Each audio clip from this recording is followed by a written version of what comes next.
Мускат жүзімі туралы толық ақпаратты осы видеода айтатын боламын. Мускат жүзімі өзінің ерекше хош иісімен, дәмімен танымал жүзімнің түрі.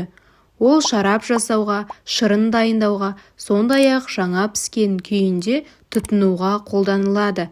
Бұл жүзімнің денсаулыққа пайдалы қасиеттері көп болғанымен, кейбір жағдайларда сақтықты қажет етеді.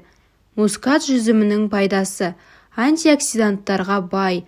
Мускат жүзімінде резвератрол және де басқа да антиоксиданттар бар. Олар ағзадағы бос радикалдарды бейтараптандырып, қартаю процесін баяулатады.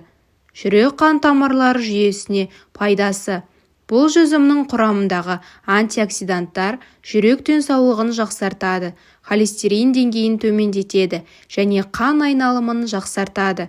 Жүзімнің құрамындағы табиғи талшықтар ас қорытуға көмектесіп, іш қатудың алдын алады. Көру қабілетін жақсартады. Мускат жүзімі көз денсаулығына пайдалы. Оның құрамындағы лютеин және зеаксантин көздің көру қабілетін сақтауға көмектеседі. Энергия береді. Табиғи қантқа бай болғандықтан, бұл жүзім тез энергия береді. Бұл спортшылар мен белсенді өмір салтын ұстанатын адамдар үшін пайдалы.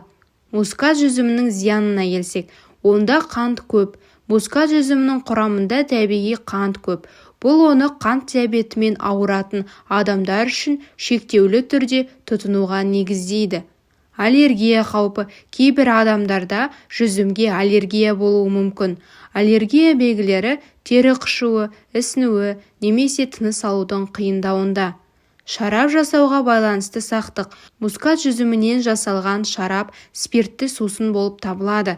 Оны артық тұтыну денсаулыққа зиян тигізуі мүмкін. Асқазанға ауырлық тудыруы мүмкін. Артық мөлшерде жеу асқазанға ауырлық түсіріп, газдың пайда болуына әкелуі мүмкін.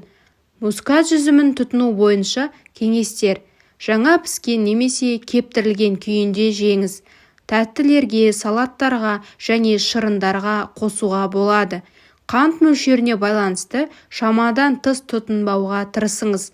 Егер сізде аллергия белгілері пайда болса, тұтынуды тоқтатыңыз және дәрігерге жүгініңіз. Мускат жүзімі табиғи және дәмді өнім. Сауатты тұтынған жағдайда мускат жүзімі сіздің денсаулығыңызға керемет пайда әкеледі. Дендеріңіз сау болсын.